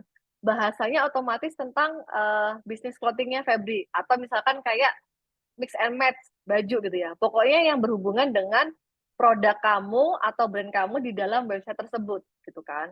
Tapi kalau misalkan artikel off page tadi adalah kita bisa bikin kayak rewrite artikel dari on page dengan sudut pandang yang berbeda. Mungkin seperti itu ya. Nah, kalau off page memang kebanyakan memang lebih ke produk karena tujuannya untuk apa? Untuk promosi gitu loh. Untuk promosi untuk menunjang dari website utama tadi gitu loh. Ya contohnya kalau misalkan yang aku kasih contoh tadi kan emang kebanyakan produk. Karena memang selama ini penerapannya artikel SEO itu kalau off page tadi adalah untuk menunjang penyebaran dari sebuah brand gitu loh. Baik itu brand awareness-nya, baik itu supaya ada orang tuh misalnya nih kayak Samsung tadi kan, orang ngebacanya beritanya dari Liputan 6 dulu misalkan, gitu kan, atau baru tahu kayak ternyata Samsung ngeluarin kulkas baru nih. Di dalam artikelnya Liputan 6 tadi ada link yang mengarahkan ke website utamanya si Samsung. Nah dari situ kan biasanya kita baru baca nih, ternyata Samsung tuh punya bespoke loh yang dia bisa diubah-ubah warnanya, yang bisa di mix and match sesuai dengan dapur kita misalkan kayak gitu. Nah itu sih sebenarnya. Terus juga kalau off page untuk beberapa brand besar seperti kalau buat OTA gitu ya. Kalau buat OTA artikel off page tadi itu difungsikan juga untuk tadi membantu meningkatkan peringkat dari website mereka gitu loh. Karena kan kalau OTA itu mereka kan saingan ya, kayak misalkan Traveloka dan Tiket.com gitu kan. Mereka kan kalau kalian mencari fitur-fitur pariwisata, biasanya kan nggak jauh beda antara dari satu kota ke kota lain gitu kan. Makanya optimasinya melalui berbagai macam fasilitas transportasi dan juga hotel. Nah, itu ya. Itu kurang lebih perbedaannya gitu ya. Kalau misalkan brand akan related tentang produk off page-nya.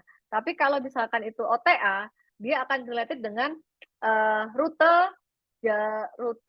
penerbangan, rute kereta, kemudian jadwal, terus kemudian juga hotel. Nah, biasanya itu. Jadi hal-hal yang berhubungan dengan bisnis tersebut gitu loh. Terus ada kalau off page itu muncul di website orang. Nah, yang buat artikel off page itu kita sebagai pemilik bisnis atau pemilik website orang lain. Nah, biasanya gini, kalau kita ada dua cara. Kita bisa kita yang request ke pemilik website. Misal nih kayak kita punya kayak contoh HSF Eyewear yang aku pernah share ke kalian.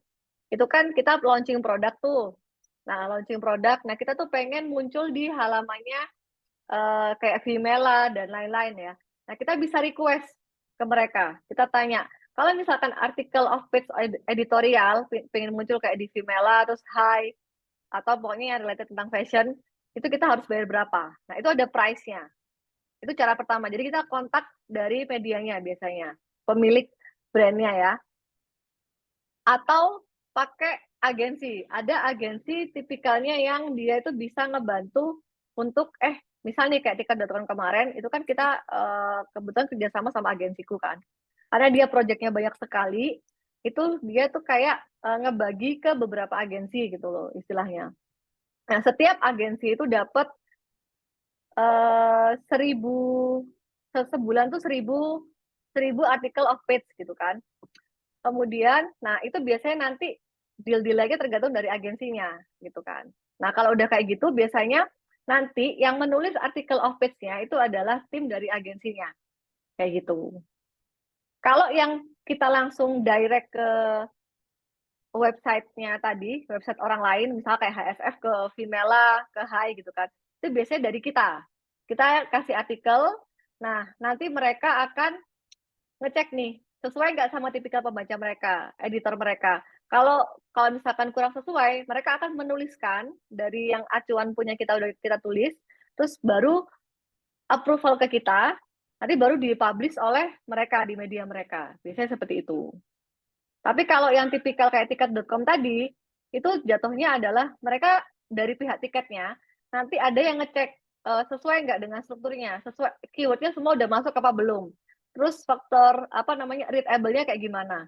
Nah, biasanya seperti itu. Kayak gitu sih, kurang lebih. Per SEO on page dan off page, guys. Ada lagi yang mau tanya? Tapi mau mastiin lagi nih, takut salah paham. Berarti Boleh. on page itu misalkan kan kebetulan aku di ceritanya di sini bikinnya cerita agensi dan jual jasa foto. Jadi misalkan aku bikin artikel tentang produk-produk aku, itu di website aku, berarti itu jatuhnya on page ya berarti. Betul. Nah, kalau misalkan aku gak cuma buat artikel tentang produk doang nih, misalkan aku bikin artikel yang tentang edukasi fotografi misalkan gitu. Berarti itu juga on page. Kalau off page itu Betul. misalkan aku buat artikel itu terus aku minta tolong website lain buat promosiin, itu baru jadi off page gitu. Betul. Biasanya gini, penandanya adalah kayak Amar kan ada jasa fotografi. Biasanya artikel off page-nya itu related tentang misalkan kayak tips 3 tips gitu motret pakai DSLR misalkan gitu kan. Nah, itu misalkan kamu posting di IDN Times gitu kan. Nah, ini ibarat aja ya. Posting di IDN Times. Terus kemudian biasanya di bagian akhir paragraf ya, 1 atau 2 nanti diarahkan nih, ada nih jasa kalau kamu butuh pengen belajar lebih lanjut tentang tips fotografi lainnya atau butuh jasa fotografi, ada nih website ini, terus kemudian mereka lagi ada promo nih, lalalala, biasanya kayak gitu. Nah, di situ nanti mereka akan kasih link ke website kamu. Jadi plus ada semacam paragraf yang tujuannya mempromosikan gitu. Oh, oke. Tapi ya tadi kan di on page itu ada backlink ya. Itu tuh berarti backlinknya tuh apa tuh maksudnya? Masih kurang paham dulu tuh yang backlink di Gini, on page. kalau di on page namanya hyperlink. Hyperlink itu adalah misal nih Amar bikin yang pertama tadi kan tentang produk aja nih, produk jasa yang kamu jual. Terus kamu nulis lagi artikel tentang tips fotografi. Nah, di keyword-keyword tertentu tadi itu kamu bisa bisa sambungkan ke artikel tentang produk fotografi kamu. Nah, itu namanya hyperlink. Jadi sesama website tapi beda halaman. Tapi kalau backlink itu adalah tadi, misal nih, kamu nulis tips fotografi tadi diposting di IDN Times. Nah, di IDN Times nanti ada link ke website kamu. Nah, itu namanya backlink. Kayak gitu. Oh, paham Kak. Oke. Berarti pokoknya intinya apapun artikel yang ditulis di website kita sendiri itu namanya on page ya berarti ya. Betul. Oke. Oke. Ada lagi kah? Makasih Kak. Udah terjawab. Ya, sama-sama. Ada lagi kalau misalkan kalian mau bikin artikel on page ya buat belajaran aja, buat ngisi website juga atau yang mau seriusin isi websitenya tuh kalian bikin aja artikel on page dengan kisaran kata-kata 300 sampai 500 kata. Terus pakai tipikal tadi keyword tadi masuk di judul, di kalimat pertama paragraf, terus kemudian di akhir meta deskripsi dan meta title. Itu aja buat latihan dulu kalau kalian mau coba-coba nulis artikel SEO yang SEO friendly gitu loh maksudnya. Itu buat belajar sih. Nanti aku bagiin modulnya sama aku share contoh kayak kemarin. Oke, kalau misalkan udah nggak ada yang tanya-tanya lagi, terima kasih sudah berjuang selama 2 jam untuk mendengarkan penjelasan soal SEO ini. Ya, semoga ilmu hari ini bermanfaat dan yang ada interest ya, yang kalian punya passion menulis gitu kan, mungkin bisa mencoba untuk try ya, menulis artikel yang SEO friendly gitu kan. Jadi kalian tuh nanti at the end bisa menemukan tuh kalian tuh lebih ke content writing atau copywriting gitu. Karena kalau kaidahnya antara content writing itu lebih ke SEO friendly, artikel SEO friendly ya. Tapi kalau copywriting tuh lebih ke apa namanya? Lebih ke tipikal wording yang singkat, padat, tapi bikin orang mau langsung purchase dan coba. Nah, kayak gitu sih. Mungkin kalau yang suka nulis bisa mulai belajar pelan-pelan untuk start dari sini gitu loh. Ya udah, kayaknya karena besok hari Kamis libur, kayaknya kelasnya dipindah hari Jumat, kita ketemu hari Jumat ya. Sampai jumpa. Terima kasih guys. Selamat pagi semuanya. Pagi. Terima Terima kasih, kasih Kak Kak C Makasih, Kak atas C. penyampaian Makasih, materi Kak hari C. ini.